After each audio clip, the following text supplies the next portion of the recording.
Film Jat action, drama और thrill से भरपूर है, जिसमें सनी देओल मुख्य नायक की भूमिका निभाते हैं।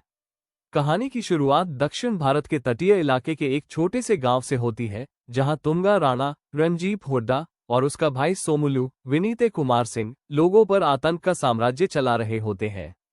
तुंगा केवल एक अपराधी नहीं बल्कि ऐसा शख्स है जिसने पूरे क्षेत्र पर अपने हिंसक और क्रूर शासन से पकड़ बना रखी है।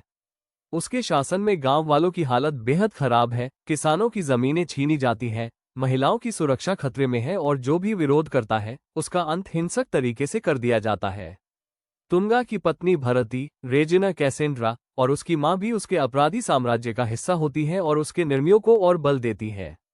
इसी माहौल में कहानी का असली हीरो एंट्री करता है, एक रहस्यमयी व्यक्ति, सनी देओल। उसकी पहचान शुरू में किसी को नहीं पता होती, लेकिन उसका आना गांव वालों के लिए उम्मीद की किरण बन जाता है।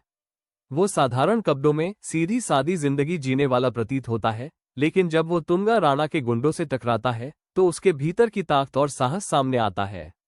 धीरे धीरे गांव वालों को एहसास होता है कि यह शख्स सामान्य नहीं है, बल्कि उनकी आज़ादी और न्याय की लड़ाई का नेतृत्व करने वाला है। हीरो गांव वालों को एकजुट करने की कोशिश करता है। शुरुआत में लोग डरकर उसका साथ नहीं देते क्योंकि तुंगा राणा का खौफ इतना गहरा है कि कोई बोलने तक की हिम्मत नहीं करता। लेकिन हीरो का साहस, उसकी आवाज और उसके कार्य गांव वालों के दिलों में भरोसा पैदा करने लगते हैं। वो उन्हें बताता है कि जब तक वे डरकर चुप रहेंगे, तब तक अत्याचार बढ़ता जाएगा। इस बीच हीरो और तुंगा राणा की पहली सीधी भिड़ंत होती है। ये भिड़ंत केवल शारीरिक नहीं बल्कि मानसिक भी होती है, जहां तुंगा अपने डर और शक्ति का खेल दिखाता है, वहीं हीरो अपनी अडिग इच्छा शक्ति और न्याय के विश्वास से खड़ा रहता है। कहानी में मोड़ तब आता है जब हीरो का असली अतीत उजागर होता है। पता चलता है कि उसके पास तुंगा से टकराने के निजी कारण भी हैं। उसका अतीत किसी न किसी रूप में तुंगा राणा की क्रूरता से जुड़ा होता है, जिसने उसे भीतर से झकझोर दिया है।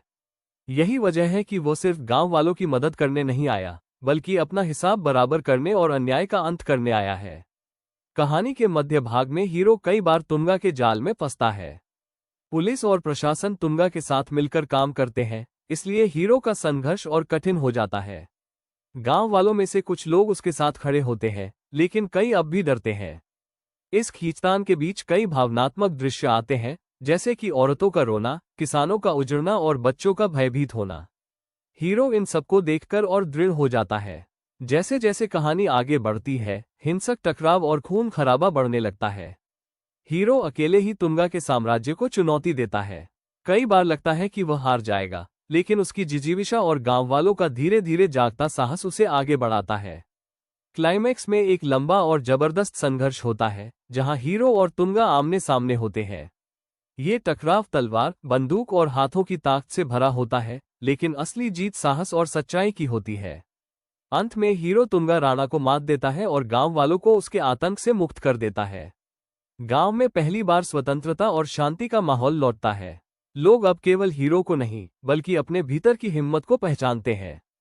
फिल्म ये संदेश देती है कि अन्याय के खिलाफ आवाज उठाना ही असली ताकत है और डर के आगे जीत होती है।